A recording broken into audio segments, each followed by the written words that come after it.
Shalom saudara terkasih, sangat berbahagia dapat berjumpa dan bersekutu dengan Anda para pendengar.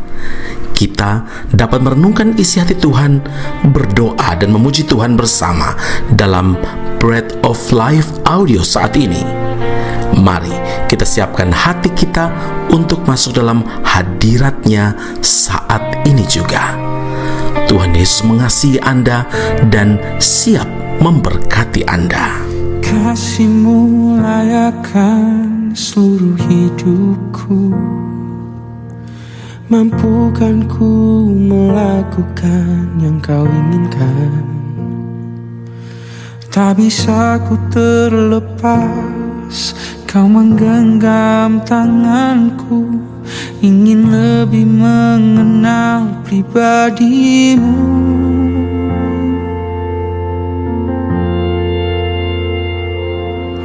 Ku terhubung denganmu, selalu melekat di hatimu. Firman-Mu itulah dasar hidupku, yang berdaulat atasku. Mazmur 73 ayat 13 dan 14. Sia-sia sama sekali aku mempertahankan hati yang bersih dan membasuh tanganku, tanda tak bersalah. Namun sepanjang hari aku kena tulah dan kena hukum setiap pagi. Saudara yang terkasih, ketika kita menjalani hidup dalam kesalehan, menjaga langkah agar tidak menyimpang dari kehendak Tuhan, apakah dengan sendirinya perjalanan hidup kita akan berjalan dengan mulus, berjalan dengan lancar? Ternyata tidak. Terkadang yang terjadi justru sebaliknya.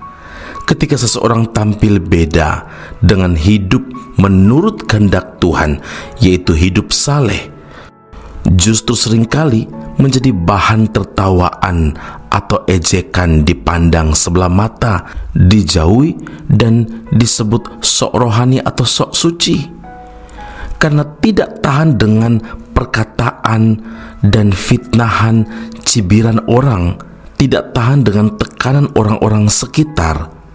Tidak sedikit dari kita yang menyerah dan akhirnya memilih untuk berkompromi saja dengan cara hidup dunia atau mengikuti arus yang ada.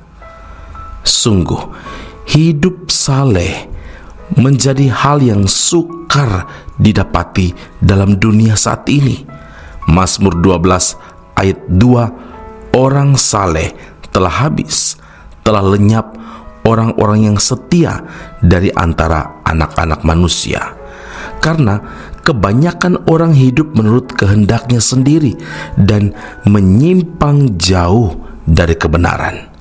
Saudaraku, akibatnya kesalehan hidup mempunyai ruang gerak semakin sempit, yaitu hanya sebatas ruang gedung gereja dan pelayanan saja. Sementara di luar, di dalam hidup keseharian, orang kembali kepada kehidupan lama, cara hidup duniawi. Pergumulan ini juga dialami pemazmur, sampai-sampai ia berpikir bahwa sia-sia memiliki kesalehan hidup, karena ia harus mengalami tekanan setiap hari. Timbullah rasa cemburu begitu melihat keberadaan orang fasik yang sepertinya hidupnya selalu mujur. Mazmur 73 ayat 3 hingga ayat yang kelima, sebab aku cemburu kepada pembual-pembual kalau aku melihat kemujuran orang-orang fasik, sebab kesakitan tidak ada pada mereka, sehat dan gemuk tubuh mereka. Mereka tidak mengalami kesusahan manusia dan mereka tidak kena tulah seperti orang lain. Benarkah? Pemazmur melanjutkan dalam Mazmur 73 ayat 19 hingga ayat yang ke-20. Betapa binasa mereka dalam sekejap mata, lenyap, habis oleh karena kedahsyatan. Seperti mimpi pada waktu terbangun, ya Tuhan, pada waktu terjaga, rupa mereka Kau pandang hina. Saudaraku, kemujuran orang fasik itu hanya sekejap mata saja. Pada saatnya mereka akan menuai apa yang ditaburnya. Karena itu ingatlah, apapun situasinya, biarlah kita tetap hidup dalam kebenaran, bukan karena supaya terlihat lebih suci, lebih rohani, tetapi karena hidup kita telah disucikan melalui pengorbanan Kristus. Mari kita berdoa. Bapa Surgawi, terima kasih Tuhan Yesus untuk firman Allah yang Engkau nyatakan kepada kami saat ini. Terkadang kami selalu mengikuti hal-hal yang dunia tawarkan. Kami mengabaikan apa yang menjadi kehendak Tuhan, supaya kami hidup dalam kesalehan, hidup menjaga perkataan, pikiran, dan perbuatan yang suci, yang kudus di hadapan Tuhan. Hari ini Tuhan menegur kami bahwa kehidupan yang fasik itu akan membawa kami kepada kebinasaan, membawa kami kepada kedahsyatan murka Allah. Karena itu Tuhan, biarlah dalam keadaan apapun kami tetap hidup dalam kebenaran, kami tetap hidup dalam kekudusan Allah, karena kami telah disucikan melalui pengorbanan Tuhan Yesus di kayu salib.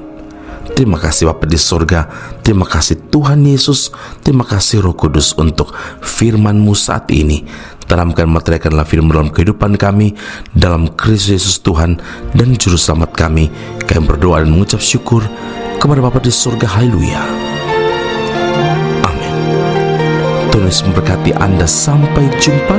Keep on growing and never give up. Ini hatiku menyembah-Mu, tulus dan kagum padamu Yesus. Ini hatiku tak sempurna, perlu campur tangan-Mu dalam hidupku.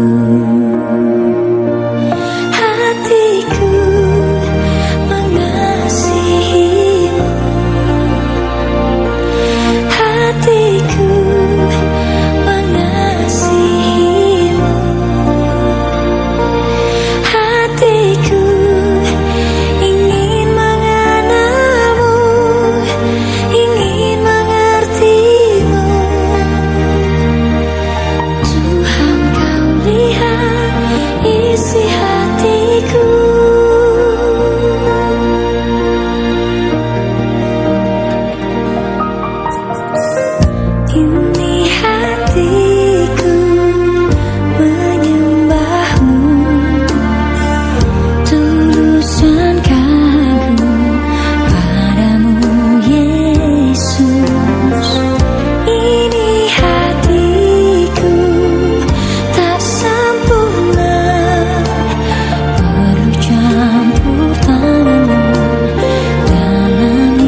Sekolah Tinggi Alkitab Nusantara, sebuah sekolah teologi yang unggul dan alkitabiah yang telah berdiri selama 47 tahun di Malang, Jawa Timur, Indonesia, dan telah menamatkan begitu banyak pelayan Tuhan yang saat ini melayani di dalam maupun di luar negeri di berbagai bidang sesuai dengan panggilan masing-masing.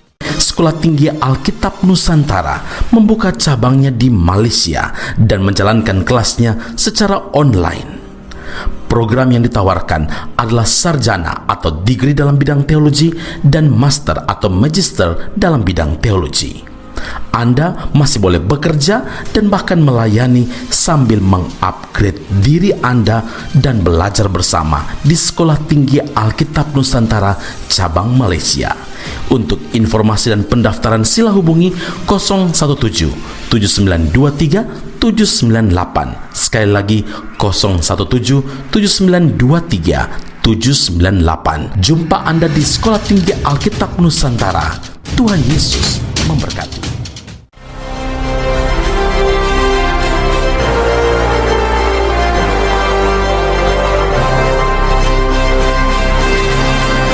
Esra Soru Bible Class Malaysia dan Indonesia segera dibuka. Subjek atau mata kuliah yang akan diterima: Doktrin Allah, Pneumatologi, Homiletika, Eskatologi, Bibliologi. Kelas akan dilakukan secara online dengan menggunakan aplikasi Zoom. Untuk informasi lebih lanjut dan pendaftaran, sila hubungi 017 7923 798. Sekali lagi 017 7923 798. Jangan lewatkan kesempatan ini. Tuhan Yesus memberkati Anda.